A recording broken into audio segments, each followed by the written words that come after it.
Is it time to drop Alek Manoah? Who is this Michael Wacha? Welcome into Fantasy Baseball today on Tuesday, May 16th. I am Frank Stampfl, joined by Scott White and Chris Towers. Today on the show, we're going to recap all of Monday's action. Time to fire up the Drop-O-Meter, Team Name Tuesday, and much more. Before we get started, please like this video and subscribe on YouTube if you haven't already. And if you're listening on the audio side, download, follow, and leave a 5-star rating on Apple or Spotify. Chris, I know you got to see Taylor Swift this weekend. How was it, buddy? Magnificent. Just incredible. I mean, if you get a chance and you have way too much money burning a hole in your pocket, I highly recommend going to see these shows. That's all. But that was a heck of a show. I just knew that you would be like pretty animated about it. I couldn't name 5 Taylor Swift songs, but I did spend way too much money on Metallica tickets coming in August. So. I mean, look, we all got our vices. We all do. We all do. Anyway, let's get into it. I don't believe it. And let's start off with Scotty. Who is your player of the night? Moi? Yeah. Well, I don't think this is the Olive Garden breadstick. Chris claimed that for himself. So I will go with Alek Manoah, who at this point, like, you see a line like he put up today, and you don't even say, oh my goodness gracious anymore, because it just keeps happening, right? But it was bad. It was real bad for Alek Manoah. He gave up 5 earned runs in 4 innings, 2 home runs, 7 walks. That gives him now, of his 9 starts this year, 6 have had 4 walks or more. If you remember, that started out as the issue for Alek Manoah. Everything else looked pretty okay, but the walks were too high. He'll figure that out. But now, like, the swinging strike rate has crashed. He's getting knocked around every start. Like, in addition to not being able to locate his pitches, his slider seems to have lost all its bite. And there's just, you looking under the hood at Alek Manoah there's nothing reassuring there at all. So what do we do about this? Obviously, he was a big investment for you. He was probably one of the top 2 starting pitchers you drafted in most cases. And for good reason. I mean, he had been, since he first arrived in the big leagues in 2021, he had been basically a must-start pitcher. And there was no reason to believe, maybe he wouldn't repeat a 2.20 ERA again, but there was no reason to believe this was coming. And so what do we do with him? Like, I think, just like I said after his last start, I think you just plant him on your bench and you hope things turn around, because I think you're too invested to drop him. I think baseball and part of the difficulty in forecasting baseball numbers is that the slightest little adjustments can make a huge difference. And a lot of times what changed even goes unreported. We never find out exactly what it was, but suddenly the pitcher, just as quickly as he was broken, he was fixed. And if that happens with Alek Manoah, you'll feel like a freaking idiot for dropping him. And you should, because this caliber of player just deserves more patience, is the bottom line. So I would recommend holding on to him. There will come a point where if this continues, I'll stop recommending that, but I don't think we're there yet. The overall numbers so far for Alek Manoah: 5.40 ERA, a 1.80 whip, almost as many strikeouts as walks, 35 strikeouts to 32 walks so far this season. And even the underlying numbers, the FIP is 6.45, the XFIP is 6.11. I had Alek Manoah as part of the Drop-O-Meter for later. It sounds like Scott has him virtually a 0, a 1 on the Drop-O-Meter. Chris? No, I wouldn't go that far.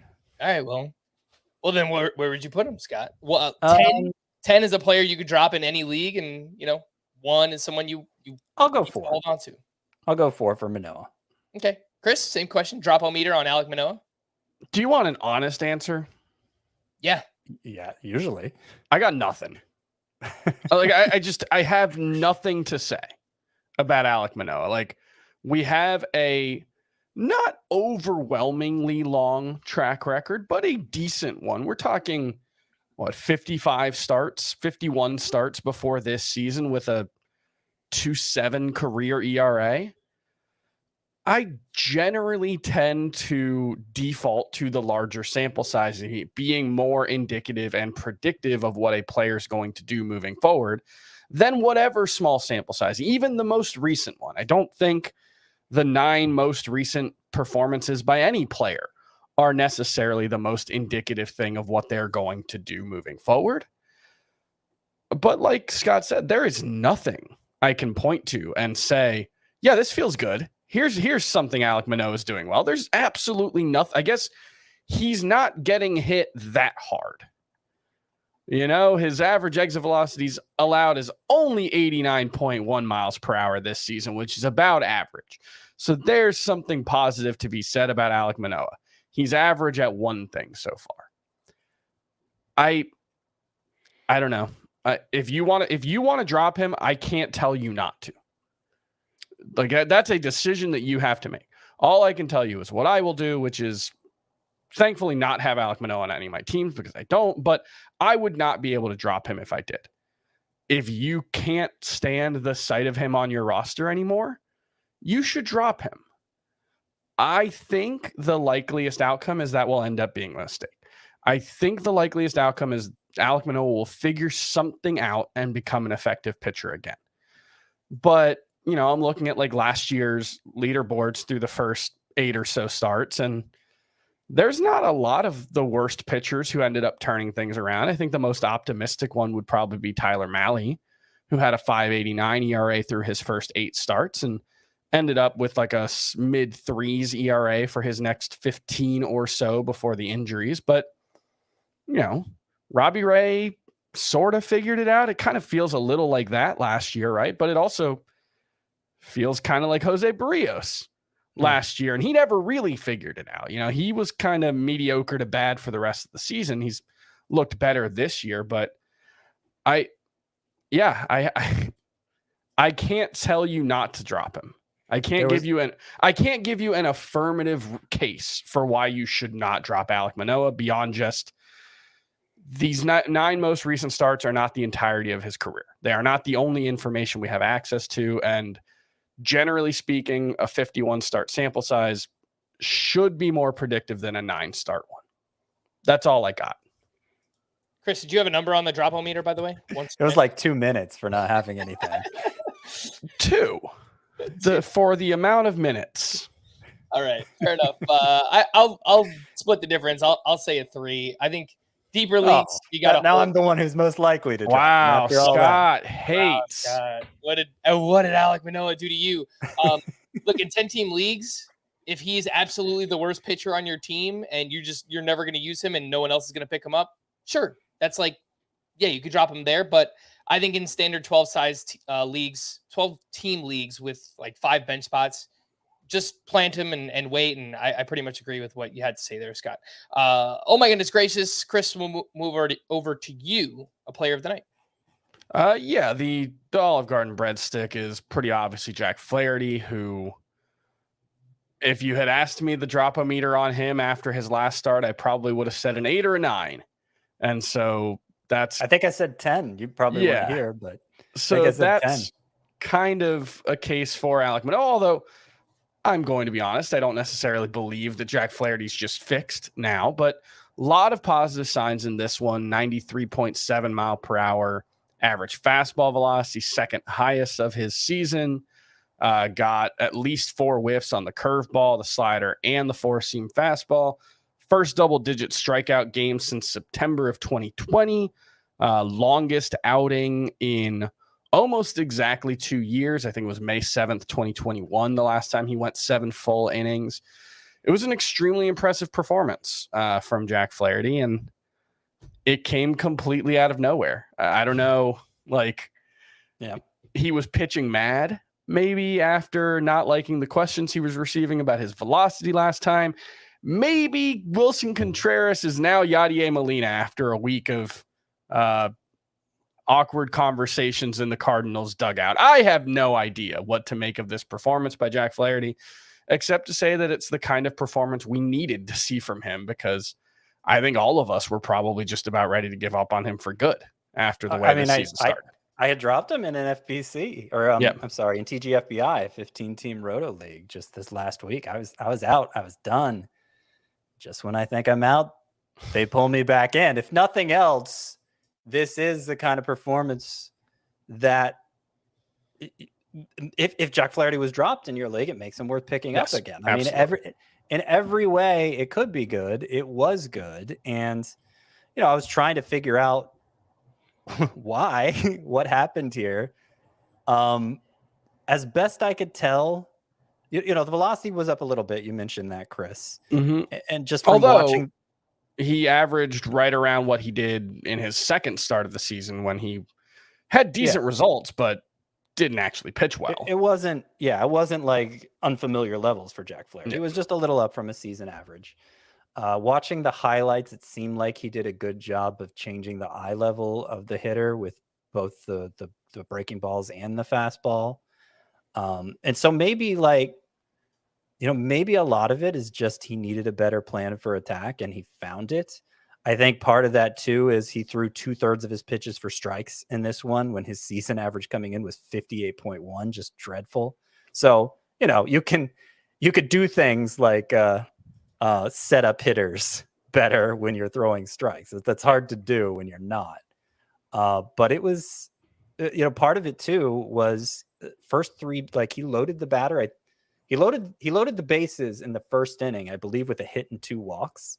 So like that got all the base runners out of the way right then. And maybe from that point, he was pitching angry. I don't know. But this is, and Chris already made this connection. This is part of what gets to what I was saying with Alek Manoah, the frustration of predicting performances in baseball is that it can be like the flip of a switch for a player that has talent. And certainly we've seen that before from Flaherty. Certainly we've seen it before from Manoah. Something can change that just locks everything into place and suddenly they're fixed. I can't say for sure that that's happened with Flaherty. I'm a little skeptical. My guess would be year's gone so far, but my guess would be it's not. Yeah, okay, that's fair, but it could be, and that's why you hold on to Manoah, and that's why you take the chance on Flaherty if he happens to be out there now. Well, based on what you just said, Scott, let's say Alek Manoah is the worst pitcher on your team. Do you drop him for Jack Flaherty? No. No, I mean, we've seen. I wouldn't do it either, but yeah. No. One thing I noticed for Jack Flaherty in this start was the curveball usage. It was up, and entering this start, that curveball had a 50% whiff rate entering Monday, and it was really great in this start as well. 7 whiffs, 38% CSW. So perhaps that's something that Jack Flaherty can build on. Throw strikes, limit walks, use that curveball. Again, the velocity being up did help once again. Oh my goodness gracious, for me is Michael Wacha, who took a no-hitter into the 8th inning up against the Kansas City Royals. He did wind up giving up a hit to the first batter he faced, but winds up 7 shutout, 1 hit, 1 walk, 11 strikeouts, which is a new career high for Michael Wacha. 18 swinging strikes on 103 pitches, 10 of those coming on the changeup, which was an awesome pitch for him and frankly has been his best pitch for the past couple of years or so. When he did allow contact, he did allow a lot of hard contact in this one, 94.6 miles per hour off the bat. But his previous 2 starts, he did a great job of limiting hard contact.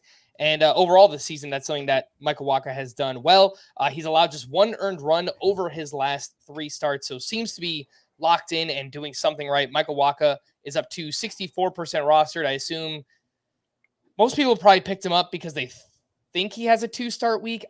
On CBS, it doesn't show him having 2 starts because Ryan Weathers got called up, but I think Michael Wacha actually is going to have 2 starts. Yeah, Weathers got sent down, so I think so.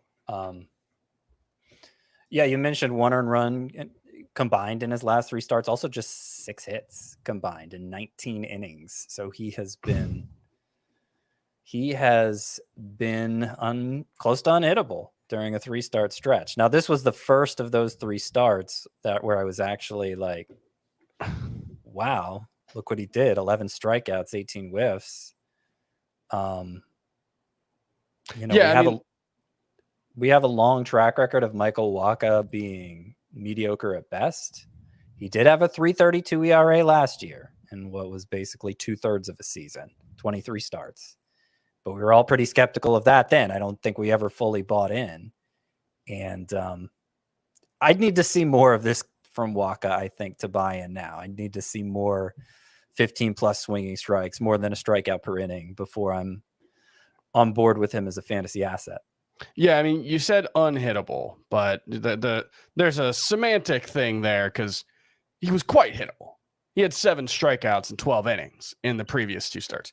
He was get a hit against a bull, perhaps, which is a different thing, and there's some skill to that, but I think generally speaking, we don't think there's all that much skill to it. And yeah, like you said, I think this is probably the second impressive outing of Michael Wacha's season.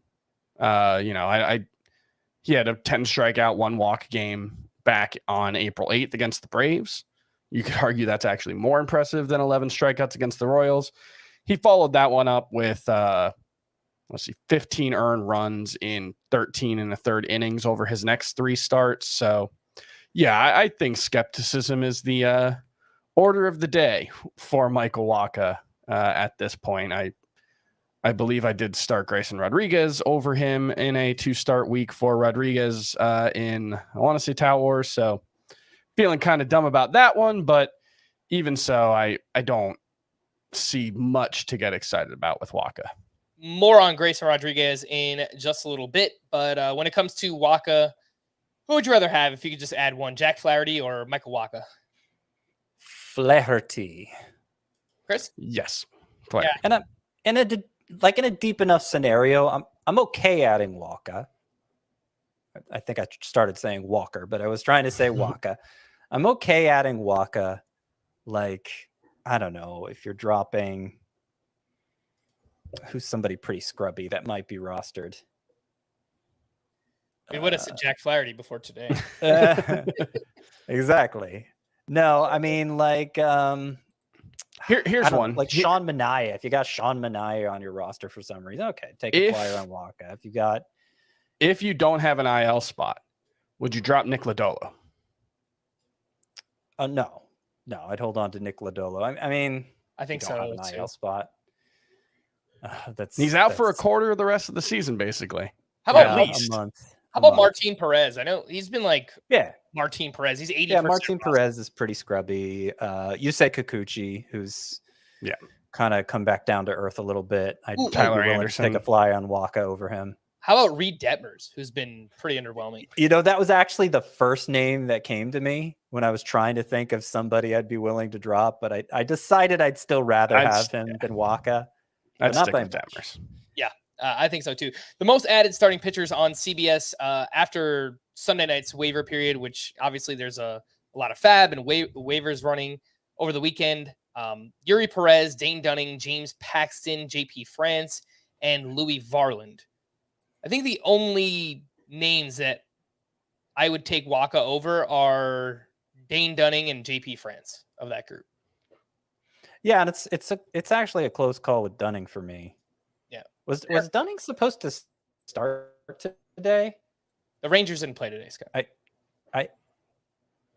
No, they played. Did the Rangers play play against today? the Braves? Oh. Yeah, lost 12-0. Yeah, and that's why. They played, but they didn't necessarily. They didn't actually play. Yes. That's why I didn't remember them play. And who took them? I mean, I had Dane Dunning as a 2-star pitcher this week. I picked him up in a couple leagues because of it. Right. But the guy who started for them today was a left-hander, Cody Bradford.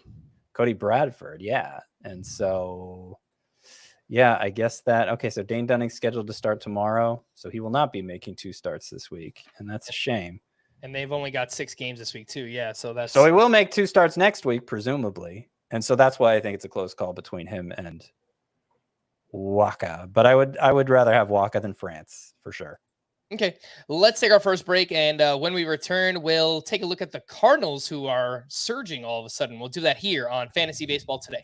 One weekend in May, only the best are welcome. An invitation reserved for legendary players and future stars, challenging each other at one of the most extraordinary courses in the nation. A major moment awaits. The PGA Championship on CBS. Welcome back, and let's talk about those Cardinals who have finally woken up, and they have won 7 of their last 8 games. They beat the Brewers 18-1 on Monday. We already spoke about Jack Flaherty, but what about the bats? Lars Nootbaar went 2 for 4 with 2 walks, 4 runs, and is now batting .310 with an .894 OPS, so has really turned it on over the past couple of weeks. Nolan Gorman had a monster game, went 3 for 5 with his 10th homer, added 5 RBI. He's now batting .283 with an .879 OPS. Haven't given Gorman enough love this season, but he's been tremendous. The plate discipline has improved both the walk rate and the strikeout rate, and he's crushing the ball. You look at the average exit velocity and the barrel rate, both are great right now for Nolan Gorman. Gorman has a Cardinals management problem, unfortunately. I was going to say a Wilson Contreras problem, but really it's not his fault. It's not his fault that the Cardinals decided to confine their big free agent signing to DH, leaving Gorman with nothing to play but second base. And so this was only his second start in 5 games. Yeah, sure. That's a problem. That's a problem. It seems like at the very least, he's going to sit against all lefties. It turns out Wilson Contreras only needed a week away from catching to solve all of his issues. So what a who the heck knows? What a weird situation. I've been following this, but I haven't been on the podcast since the Cardinals announced this, but baffling. Every aspect of this is just like completely bush league, and Contreras did start today, and apparently Jack Flaherty was one of the leadership group for the team who sat Contreras down and talked to him about the still as yet publicly undefined issues that they were having with him as a catcher. But this performance, I would assume, makes it more likely Contreras will remain a catcher moving forward. Oh, so maybe it's not such a problem for Gorman. I didn't even notice Contreras was back behind the plate today. Okay. Yeah, they announced that I think yesterday. Okay. And had their best game of the season. So everything's fixed. Yeah, Chris, I mean, clearly it worked because the Cardinals are 7-1 in their last 8 games. So boom. Hilariously, their starting pitching has still been a disaster outside of Flaherty in that stretch. I think they still had like a 5 ERA. So whatever. God bless St. Louis. I hope you figure that out, because Gorman really has a ceiling problem, right? Like, even if Contreras is a catcher moving forward, Gorman's still not going to play against lefties. He's got 10 plate appearances against lefties, and he had 24 last season. So it's, how good can you be if you just destroy lefties? You can be, or righties. You can be really good, and none of this is to say that Gorman shouldn't be rostered in all fantasy leagues. He should. It's just, yes, if you're thinking about trying to trade for him, I think it's difficult to figure out how to value a guy who just, as far as we know, isn't going to play against lefties. Yeah, that's a good point, because it didn't feel like that early in the year. I was, attributing the Contreras move, DH not being available, to Gorman sitting more against lefties. But really, the issue was the Cardinals faced 5 left-handed starting pitchers for all of April. So they had a good run there of avoiding lefties that allowed Gorman to play more than he's probably going to play normally. I didn't realize this either, but Nolan Gorman has third base eligibility on CBS, so something else that adds value to him. But he's up to 87% rostered, and he could obviously still be really valuable just playing against righties. We saw that from somebody like Jock Peterson last year, but yeah, it probably does cap his ceiling there a little bit. 87% probably sounds right? Like, that's, you're looking at, like, I don't know, 10-team points leagues where it's like, yeah, he's probably not a starter there. That might be difficult. A few other names that went off in this game. Tommy Edman went 4 for 5 with his 6th home run. He added 4 runs and 2 RBI. Just a few batted ball things that I think have limited Edman this year. His line drive rate is down to just 12%. His hard hit rate is down about 7 percentage points. Still is super fast, 88th percentile in sprint speed. So I would expect more steals to come soon for Tommy Edman. And Nolan Arenado is picking it up in a big way. He has homered in 4 straight games. And in the month of May, now batting .320 with 5 homers and a .1044 OPS. We spoke about him a couple of weeks ago, and I brought up how during the WBC, he got hit by a pitch, I think either on his hand or his wrist, and maybe he just wasn't right to start the season, and that's why he slumped in April, but all is forgiven because Nolan Arenado looks like himself here in May. Agree. Guys who are going to make the Hall of Fame, let's just agree to not worry about them in April. Sure. Like, let's all next April, let's take a collective vow. We'll all do like a ceremony. We'll take drinks. It'll be great. And we'll just all agree that like the 12 guys that we are fairly certain are going to the Hall of Fame, we just won't talk about them in April. No matter what the underlying numbers look like, those guys are going to figure it out.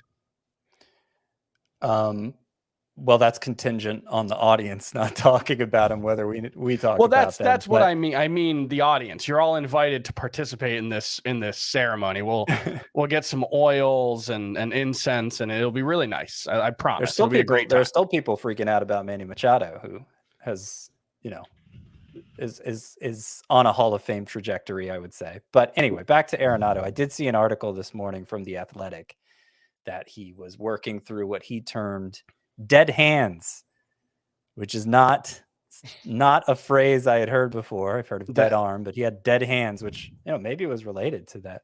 That's a plot point in the new Legend of Zelda game. Okay. I don't know. I don't know how to respond to that. I haven't played that game yet, and I don't know if I ever will. It looks very intimidating. Let's get into some waiver wire hitters, and I've got some outfielders here up top. Not the most exciting group. They're names that I brought up before, but I mean, they just keep hitting. Lane Thomas went 3 for 4 with 2 doubles and 3 runs scored. Over his last 12 games, he's batting .347 with 3 homers and 2 steals. 95th percentile in sprint speed for Lane Thomas. Joey Meneses, his teammate, went 4 for 5 with 3 doubles, 4 RBI. He has the batting average up to 300. The problem is that he only has 2 home runs and a .394 slugging percentage.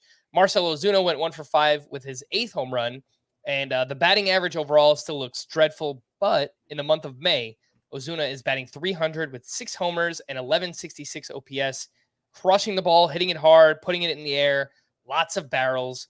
Scott, is there anyone that stands out to you here from this group? Ozuna, Meneses, and Lane Thomas. Well, I find it interesting the shape that Meneses' season has taken. That he's batting over 300 now, but with 0 power, and obviously in a bad lineup, that's not going to amount to much. So I'm not particularly encouraged by what he's doing. Ozuna has playing time issues, so until that changes, it's the way to change that is by doing what he's doing now. But the Braves have a lot of options they like between left field and DH, especially with d'Arnaud back and Kevin Pillar heating up as well. I think the most interesting for fantasy purposes is probably Lane Thomas, because we've seen him get hot for long enough stretches that he's the buzzy pickup and provides some power, provides some speed, does a few different things we care about.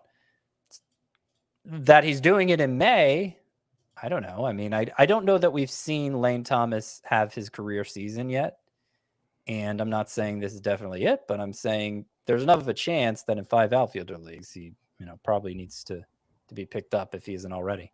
Mm-hmm. Lane Thomas is 28% rostered and has led off 9 straight games for the Washington Nationals. Speaking of the Nationals, I have some middle infielders here, and CJ Abrams went 2 for 4 with a sock and a shoe. His 4th home run, his 5th steal of the season, and also in the month of May for him, 13 games played. He's batting .326, 2 homers, 2 steals, and hitting the ball a lot harder, 90.3 average exit velocity during that time for CJ Abrams. Orlando Arcia went 2 for 2 with 2 walks and hit his 3rd home run. He's batting .333 in 7 games since returning from the IL. And a name we haven't talked much about, he's hitting .341 on the season. It's Geraldo Perdomo with the Arizona Diamondbacks. He went 2 for 3 with a walk, hit his 3rd home run. He also has 4 steals and a .971 OPS. Chris, I think these are more so for roto leagues with a middle infield spot, but how would you rank CJ Abrams, Orlando Arcia, and Geraldo Perdomo? And I think all these three guys are probably more like 15-team league guys. Maybe I could see a 12-teamer. Yeah, maybe Arcia, I think, would be the one in a shallower league that I could see being interested in, just because, over the past season or two, he has shown some more pop at the plate. Obviously, this season he's been very good. So, yeah, I think Arcia is probably the most interesting of this three, but I'm not super enthused about any of them. Abrams, we're going to need to see the quality of contact metrics remain strong for a little while longer before I really buy in. But look, if you've got a roster spot to play with, Abrams is obviously a very recent, very highly regarded prospect who was promoted very, very aggressively through the minors. He's still only, 22? That's right. So, yeah, I think there's a chance CJ Abrams is starting to figure out, but it's too early to say with any degree of confidence. Yep. Well, right now, all of a sudden, CJ Abrams is on like a 15 homer, 20 steal pace. I mean, that's kind of fun with small samples, even a quarter of the season, which is about the point we're at, the quarter way point. Even that is still a pretty small sample. And a hot streak like that can change it, but technically it's true. He's on like a 15 homer, 20 steal pace with a batting average up to, what is it up to now? 258. Yeah. So not that great, but like it puts him in the conversation for like a roto league where you have a bunch of lineup spots to fill. I'm sure you guys have biases like this as well, though. It's just I'm rooting for Abrams. I want him to be good, so I get excited whenever he does something like this. And I'm like, yeah, I hope it continues and we start to see some of that upside that we thought he had. I'm nothing against the guy. One thing I wanted to see him improve upon this year was the chase rate. Last year, his O-swing percentage was 43.8%, which is really, really bad. So far, it's 41.5%. So it's still really, really high. So I think he needs to become more selective. But even with that, the strikeout rate is not bad for CJ Abrams. One thing I'll point out with Perdomo, if you play in like a deeper daily lineup league, I think he should be rostered in something like that because he doesn't play against lefties, but when he plays against righties, again, Perdomo has been really, really good. In deeper leagues, Brenton Doyle, an outfielder with the Rockies, had a huge game, went 3 for 4 with a double dong. He had 3 runs and 3 RBI as well. Of course, this game helps the overall numbers tremendously. He's now batting .250 with 4 homers, 6 steals, and an .836 OPS. Had a big game on Sunday as well, a sock and a shoe in that one. And Chad Wallach, if you don't know who it is, I don't blame you. He is a catcher for the Angels. Former Marlin. 3 for 5 with his 3rd home run. He's batting .314. He's got a .933 OPS. He's hitting the ball really hard. He's got a 17% barrel rate that was entering Monday's action as well. So, deeper 2-catcher leagues. Got anything here with Chad Wallach and Brenton Doyle? I'm not terribly optimistic about either. I think between the two, Doyle would deserve a little more attention because anybody who plays for the Rockies does, and he has 98th percentile sprint speed in addition to whatever advantages he's going to get from that home park. But he strikes out a ton, or at least he has been, and doesn't seem to have a lot of like raw power despite the home run output recently. So I'd still bet against him. There are other options that I think the Rockies should be playing more than Brenton Doyle. And I'll leave it at that. I know the way I said his name made it sound like I was going to say more, but I decided not to say more. All right. Nothing else there on Brenton Doyle. Let's get into the drop-o-meter. We already talked about Alek Manoah earlier. Grayson Rodriguez destroyed by the Angels. He went 3 1/3, 9 hits, 8 earned runs allowed, 2 more homers allowed, and just giving up a ton of hard contact right now. The control has not been great. The ERA is 6.57. The whip is 1.73. The walks per 9 up over 4 so far this season for Grayson Rodriguez. Chris, he's still 86% rostered. Where do you put the drop-o-meter on Grayson Rodriguez? It's higher than Alek Manoah because we don't have the track record to fall back on. It's funny. Someone asked me if they should drop Grayson Rodriguez for Brandon Pfaadt, and I said you should keep Grayson Rodriguez, and then Brandon Pfaadt had his best start and Grayson Rodriguez got destroyed. I still feel confident in Grayson Rodriguez ahead of Brandon Pfaadt, but obviously the timing on that one not ideal. I'll say a 5. My preference would be to not. So we'll say a 4. My preference would be to not drop Grayson Rodriguez. So I will be below the median point on the scale.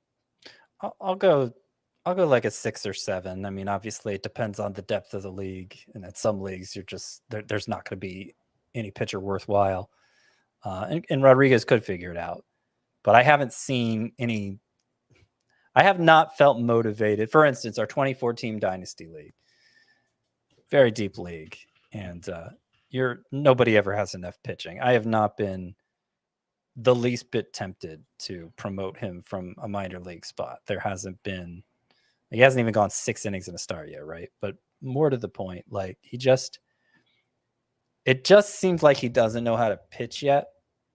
Like it's clear the stuff is impressive, and he breezed through the minor leagues, dominated every stop. And I think it's just, he has this wide array of pitching, and they're all capable of getting whiffs, but he just hasn't really had to learn the finer points of like sequencing and stuff. And I've seen some reports along these lines too. Once he does figure that out, and he eventually will, he could take off, but there's no reason to believe that's going to happen imminently. It could also be like, maybe he's trying to do too much. Like maybe being a 23-year-old with fairly limited minor league experience, maybe throwing 5 pitches is just too much to ask. And maybe he would benefit from, like, his cutter hasn't been a particularly good pitch for him. The curveball's been fine, but it hasn't been overwhelming. The changeup and slider have clearly been his best pitches so far. It might be a situation where, he might benefit from limiting his pitch selection a little more and focusing on what's working. Mm-hmm. Again, that is Grayson Rodriguez. I saw a quote earlier too after the game where their manager, Brandon Hyde, he said something like, yeah, we're going to give him another start. And it's just like the way it was phrased. I wonder if they're kind of thinking like one more bad start and maybe they'll demote Grayson Rodriguez and kind of have him figure things out in the minor leagues. It would not surprise me at this point. Yeah. And we, as we talked about yesterday with the Welsh, how close are they to doing that with Gunnar Henderson too? I mean, Orioles have a lot to play for. They're not used to being in this position, and they can't afford to let the young guys take their lumps. And D.L. Hall, by the way, his last 2 starts in the minors have been pretty good. He's got 8+ strikeouts in either. So it's just a name to watch. It wouldn't surprise me if maybe they make some kind of swap like that, or they just call up D.L. Hall in general to have him on their roster. We got a few questions on Twitter about Jameson Taillon earlier, and another rough outing for him. He gave up 4 earned runs over 4 2/3 at the Houston Astros. Gave up 9 hard hits in this one. He's got a 6.66 ERA. The underlying numbers are actually much better. He's got a 3.75 FIP, but even with that, Scott, the drop-o-meter for Jameson Taillon. I don't have great affection for him. I'll go 8. It's like the way you phrased that. Chris, where is your affection level on Jameson Taillon? Affection level? 5. 6. I root for him more than I root for most players. But as far as the drop-o-meter, probably an 8. Okay. So basically for any of those most added starting pitchers, the Twins, did you drop Jameson Taillon for Michael Wacha? Sure. Yeah, that one feels a little Spider-Man meme-y, but Wacha's getting good results so far. I don't know. That might the sentence I just said might have gone over like 70% of the audience. I get it. The one where they're pointing at each other. Yeah. The Spider-Man pointing who's at the real Spider-Man? Who's the real Wacha / Taillon? Yeah. I just like the way that you use the word meme. Yeah, we're creating new words here. All right, let's get into some news and notes. Manny Machado, who we mentioned earlier, he did exit Monday's game after getting hit by a pitch on his hand. We don't have any test results yet, but obviously wishing for the best. Cody Bellinger also left with a leg injury that he suffered while making a leaping catch. Initial tests have ruled out a serious injury for him, thankfully. Christian Yelich. And also Machado X-rays are negative. Okay, good. Good to hear. Christian Yelich was removed due to back tightness, which is worrisome given his injury history. That one, Craig Counsell did basically say he's been sore the last couple of days, and also we were losing 8-0. Yeah, I thought it was mostly that, but then I saw the report about the back injury after the fact. Look, it hasn't affected his production because he just had a monster weekend. So fingers crossed there on Christian. The Brewers kind of punted on that game once they fell behind. Gus Varland, their Rule 5 pick, was left in for 2/3 of an inning where he gave up 9 earned runs. So, Big yikes. Jose Altuve will move his rehab assignment to AA for the next few games. He's 2 for 13 in his in the beginning of his rehab assignment. Nico Horner remains on track for activation when first eligible on Friday. Spoke about this yesterday. I think they'll find a way to get Christopher Morel in the lineup. They don't really have a choice. The way that he's hitting right now, another home run on Monday. He's got homers in 4 of his first 6 games. So if you picked up Morel, I wouldn't worry yet. I think, again, they'll find a way. He had another home run Monday, but he also had 4 strikeouts. He sure did. The yin and the yang. Yeah. It was an impressive home run, too. It was off Framber Valdez. I was watching it. 0-2 pitch, a cutter that just kind of floated in there, and Christopher Morel absolutely destroyed it. Brandon Woodruff was transferred to the 60-day IL as he continues to recover from a subscapular strain in his right shoulder. The Brewers have a tentative goal of Woodruff returning before the end of June. Corey Seager is expected to return in the next couple days. He's been out since April 12th with a left hamstring strain. The Rays reinstated Pete Fairbanks. Jason Adam has been awesome in Fairbanks' absence, picking up 5 saves over the past couple of weeks. Wouldn't surprise me if they share the role moving forward, which I'm not sure that's great for anybody's fantasy value, but I feel like Jason Adam has at least earned that. Ray's gonna Ray. Yep. CJ Cron was placed on the IL with back spasms. Mike Moustakas started at first base and was batting cleanup on Monday. Believe he hit a home run in that game, actually. Michael Toglia was also recalled, and in 37 games in the minors this year, Toglia was hitting .257 with 8 homers and .857 OPS. And just a reminder that he hit 30 home runs in the minors last year. So maybe more in the majors. What's up? And several more, a couple more in the majors. So 32 between the majors and minors. Yeah, he's an all or nothing guy. And maybe more of a 3 true outcomes guy. He walks a fair amount too. But I would bet against him becoming a big fantasy asset. But there is a lot of power there. And Coors Field can do some special things. So keep an eye on him. Again, the name there is Michael Toglia. Luis Severino may be activated to start this Sunday in Cincinnati. He'll make another rehab start on Tuesday. Wilson Contreras started at catcher, which we spoke about earlier. Cardinals decided 11 days was enough, and there you go. He's back. Tyler O'Neill is scheduled to begin a rehab assignment on Thursday. He's missed the past few weeks with a lower back strain. Twins prospect Royce Lewis has moved his rehab up to AAA, and he's 27% rostered. If you have an IL spot available, please go add Royce Lewis. Anthony Rendon was placed in the IL with a left groin strain. Gio Urshela started at third base on Monday.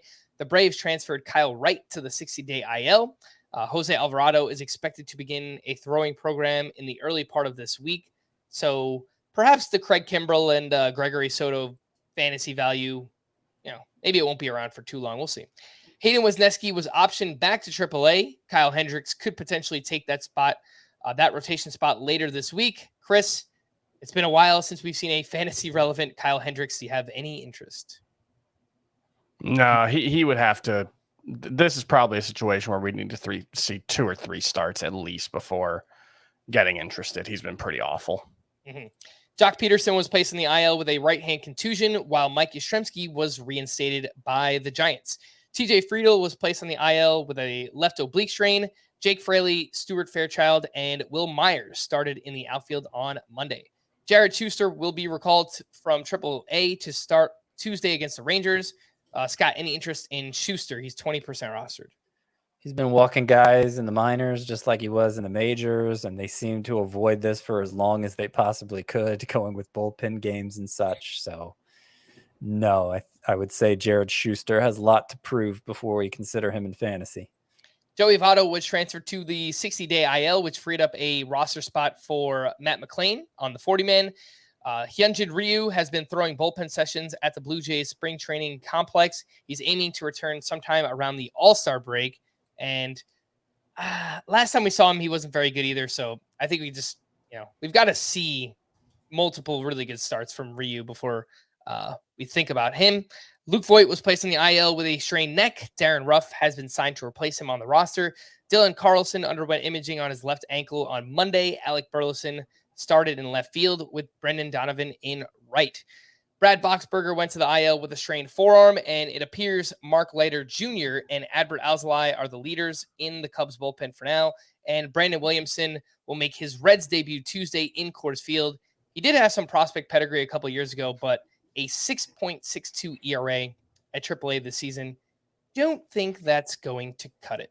Let's take our final break. When we return, a couple other pitchers who struggled here on Monday. We'll break those down right after this. Two teams in control of their own destiny. Miraculously, impossibly, beyond their dreams, their expectations. It's the penultimate round of the UEFA Champions League on CBS and streaming live on Paramount+. This weekend, CBS heads to a major tournament when the world's best golfers descend on the legendary Oak Hill Country Club, with the winner taking home the coveted Wanamaker Trophy at the PGA Championship. Live coverage on Saturday and Sunday begins at 1 Eastern. The PGA Championship this weekend on CBS. Let's take a look at some pitchers who struggled on Monday. We'll start with Freddie Peralta, who was knocked around at the Cardinals, 5 1/3, 6 earned runs, 5 walks to 4 strikeouts for him. The ERA is up to 4.11. The WHIP is 1.30. Chris, any actual concern here with Freddie Peralta? The numbers are starting to rise here a little bit for him. Yeah, it's been a tough stretch, and now that the underlying numbers are largely in that 4 ERA range, I think it's worth acknowledging but not necessarily panicking. He's still doing a good job suppressing hard contact. He's still doing a good job with the expected BABIP is still pretty low, not necessarily as low as it's been throughout his career, but he still mostly looks pretty good. He doesn't look like the dominant version of him that Peralta was in 2021. But a mid-3s ERA, a bunch of strikeouts, I think he can still be that guy. His 3 starts before this one were pretty good.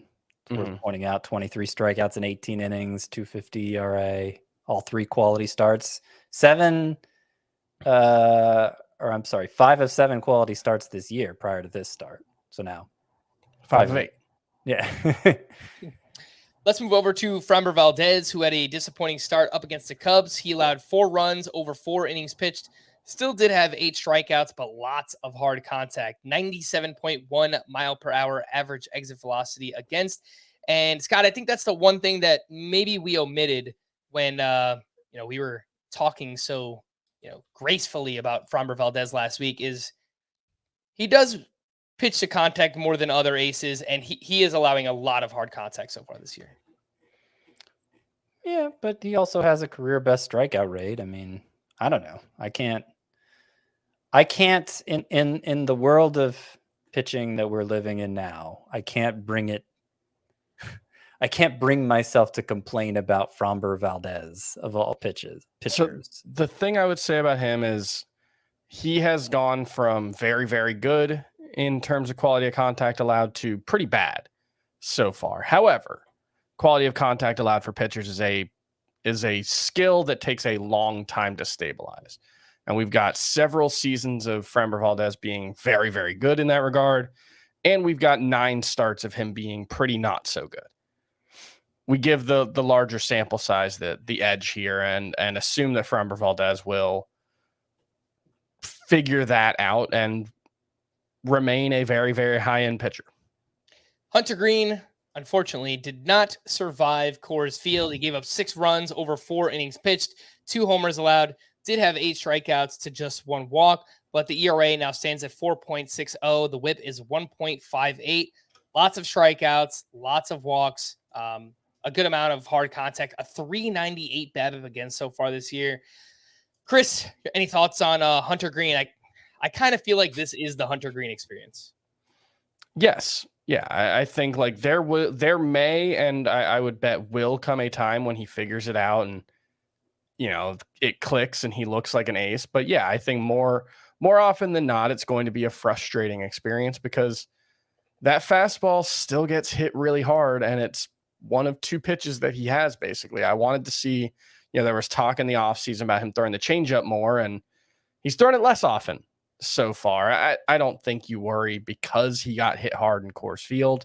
That's what happens in Coors Field. But, 95 mile per hour average exit velocity on 10 balls in play with the fastball today. Like, that's a thing that happens with Hunter Green. And I just think he was a good dice roll at the price that you were paying for him. But I'm pretty sure I had him as both a breakout and a bust this preseason for this exact reason, because when the switch flips, he's going to look awesome.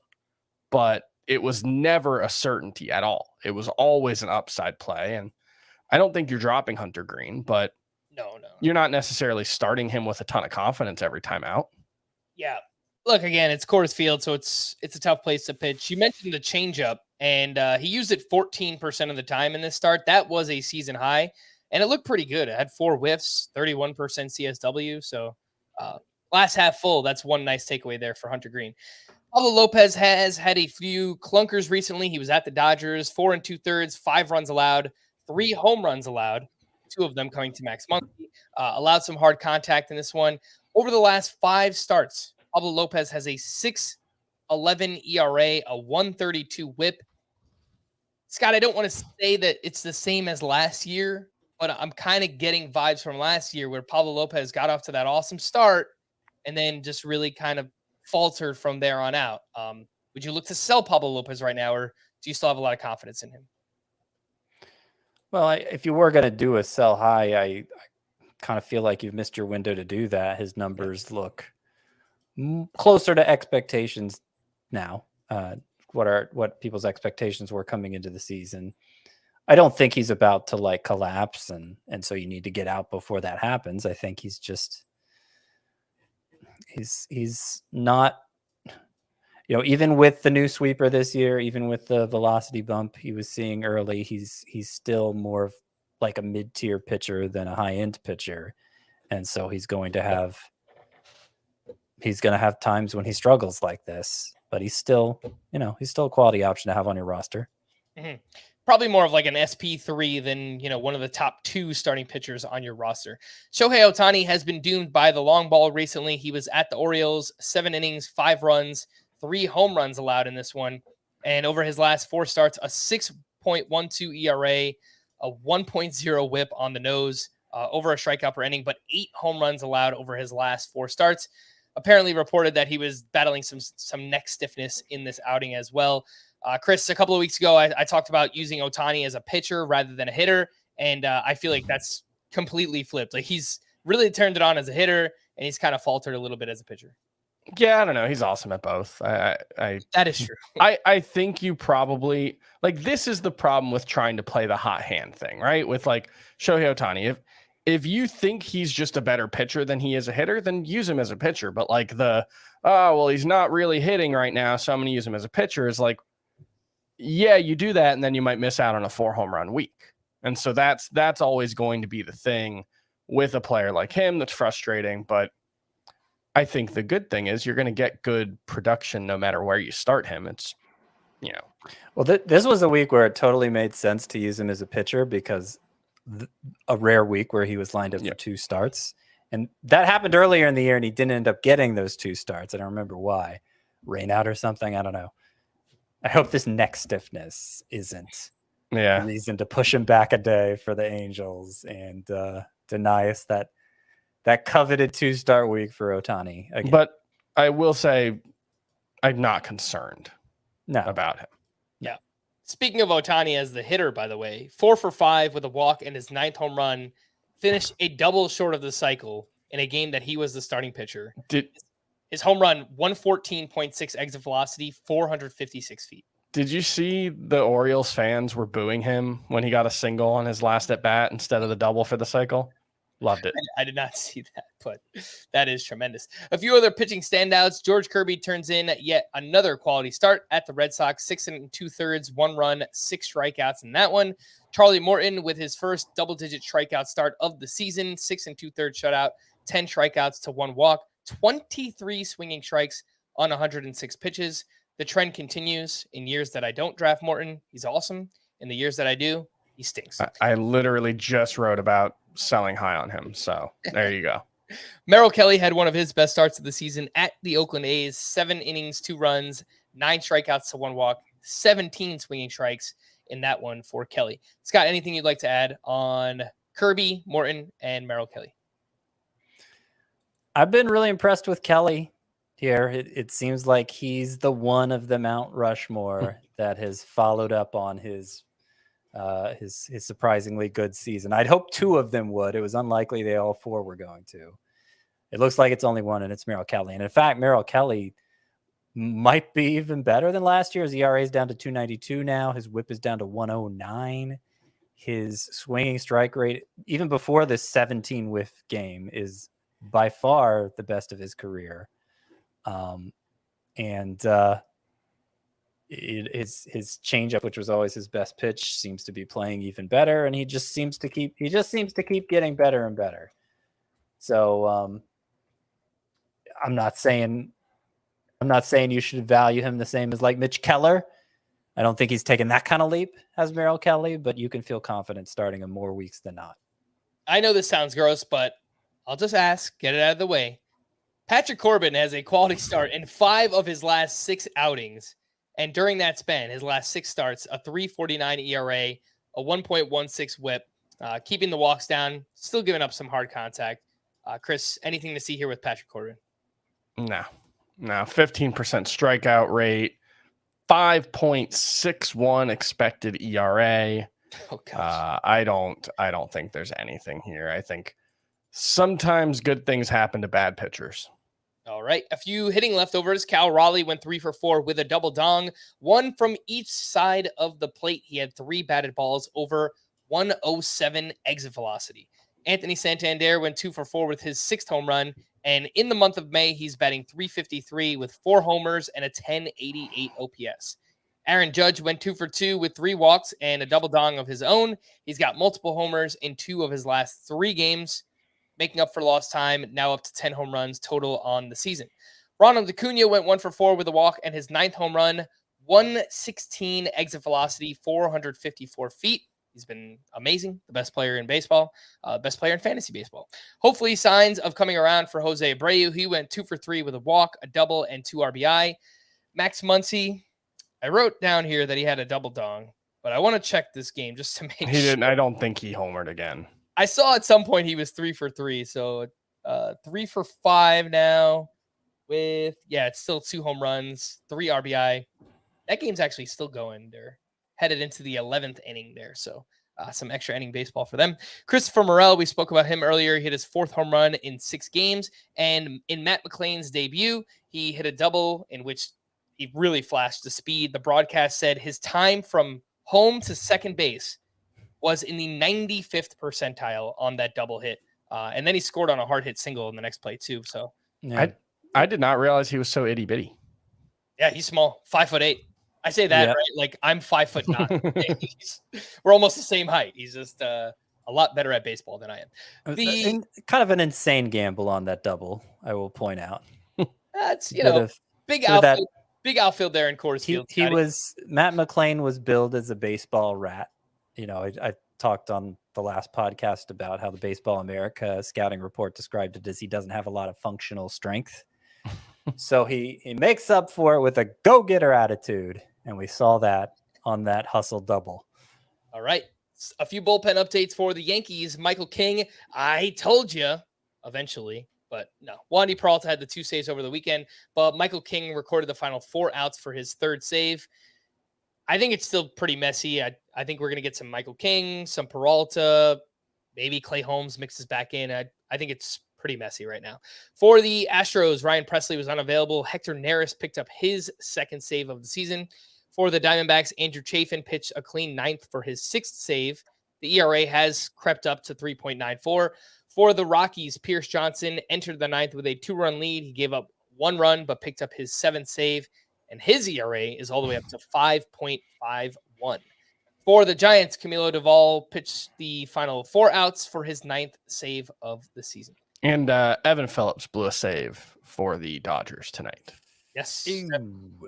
Worth noting. And I mean, the usage there has been a little confusing too. Like Gratterall has mixed in a little bit. Mm-hmm. Lately, it seems like they've been pretty set with Phillips. Yeah. I know Caleb Ferguson picked up a save over the weekend too, so it's a little Yeah. messy. But Well, I mean, it doesn't help. Every time Phillips blows the save, it gets a little messier, I guess. But I feel pretty comfortable with Phillips there, more so than anything the Yankees have going on. And you got to wonder, I mean, Pierce Johnson has not looked good. And while Daniel Bard's velocity has been way down since he returned, he hasn't had any issues. So I don't know. Maybe a change is still yet to come there. And for what it's worth, when Ferguson got the save, I think he got one out in that one. Gratterall. yeah, he did. Yeah, so Gratterall got an opportunity with Phillips, presumably available. He only thrown 13 pitches, I think the previous 3 days combined or something. So presumably was available. So yeah, it's not entirely Phillips, and this probably makes it slightly less likely that it will be entirely Phillips moving forward. Yep. To stream or not to stream, let's start with Tuesday. And yesterday we mentioned Bailey Ober, who was at the Dodgers. Obviously, it's not a great matchup, but he is the best in terms of talent on this list here. Scrolling around, we mentioned Michael Lorenzen yesterday. Obviously, don't trust him much, but the Pirates are, kind of falling apart recently. And I think on the other side, Luis Ortiz at the Tigers, like I don't know that I trust him from a talent perspective, but I certainly don't trust the Tigers either. So realistically, Ober's the only one I'd do from Tuesday. Okay. If I had to stretch it for a second one, it would be Lorenzen. All right. I'm not totally disinterested in Chase Silseth at Baltimore, but I probably wouldn't start him. Okay. On Wednesday, scrolling up and down the list here, I think, Brian Bayo. I really like what I saw last time out. The Mariners' offense has been inconsistent. I think I could get behind that one. I could see either side of the Peyton Battenfield, Mike Clevenger game having a good start. That's mostly the result of the offenses that they're playing, but it wouldn't surprise me if either one was good, but obviously not a wholehearted endorsement there. Anyone going to go for Edward Cabrera against the National? I can't. I want some hot hitters right now. Want to keep him on my bench. Yeah. I mean, I don't like anybody from Wednesday, so that might be the most likely for me if I had to pick one. Okay. So Edward Cabrera for Scott. I'll take Brian Bayo. Chris said, Battenfield, Clevenger. Maybe one of those works out. Team Name Tuesday, we'll wrap up with this. And I genuinely, look, I'm happy whenever you're here, Chris, but especially when we have Team Name Tuesday because you are much better at this than Scott and I am. These are from Robert, and they are music themed. Hey, you, Kira, off of my cloud. Yeah. That's fun. That's one. I don't get that one at all. So, yes, it was a good. I think maybe it might be better, like, sing it in the, hey, Kier, real off of my cloud. Like that, sing. Yeah, I think that might be it's not helping. The Rolling Stones song. Okay. Somewhere, Tovar the Rainbow. You know that one.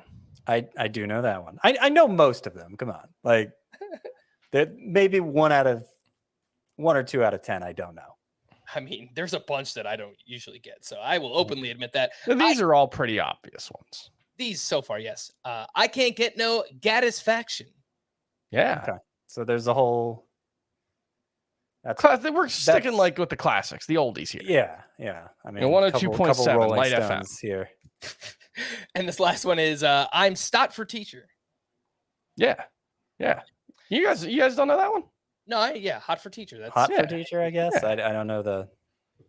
Oh man, I don't know. Yeah. Okay. You know that one. Sure. All right. Van Halen. Van Halen. Come on, guys. I knew it was like a classic artist, but I didn't want to say the wrong one, so I go listen to it. That was a perfect recreation of the drum fill in the intro. Trust me. It really is, because I had the Guitar Hero Van Halen back in the day, so I played that song a bunch. This one from Bill, Throw Me a Bone. Yep. Mm-hmm. From Matt, Jokes on You. Sure. The Checks in the Mally. Yeah. ish. Let's set the bar low. Absolutely. Lemon lime Gratterall. Is that supposed to be like Gatorade? I know that's something. I just don't know what it is. I'm sorry. Like it's a thing. It has the cadence of a joke in the words of Pert Hapley, but I don't quite get it. We fought like Helsley. All That's right. a good one. That's good. Yeah, because fought is the pitcher. Yes. Ask for me tomorrow, and you shall find me a graveman. Again, that sounds like a thing. I'm sure it is. Right. Yeah. It's a Romeo and Juliet, I think. Yeah. That's where Mercutio's from, right? That was who John Leguizamo played in that movie. From Sheldon, how much Wald could Waldachuk chuck if Waldachuk could chuck Wald? That's incredible. That's good, really good. From Michael, I debated whether or not to leave this one in here, but whatever. We're already here. From Michael, Yuri Nation. Oh. I didn't pick it up reading it. Yeah, you had to say it out loud. Yeah, yep. From Tim, Ward Wide Web. Yep. From Nick, I don't know how to say this one. Like, Oblada, Johan Moncada. I knew it was something. We know they're all something. Yes. Shoehorning Johan Moncada's name in there, I don't think really works. That's my objection to it. But I like the use of Blade's name. Scott's a tough critic. From Eddie, who says that Chris will appreciate these. Hits from DeGrom. So it sounds like something, but I am not picking it up right now. 19th Mervis breakdown. This one I know. That's 3 Rolling Stones references in one Team Name Tuesday section. So that's pretty good. And this last one's from Wesley. Bryce Bybee. That's pretty good. Very good. We're going to wrap there for Scott and Chris. I am Frank. Thanks as always for tuning in to Fantasy Baseball today. Please make sure to follow and leave a 5-star rating on Apple or Spotify. We'll be back again tomorrow. Bye-bye.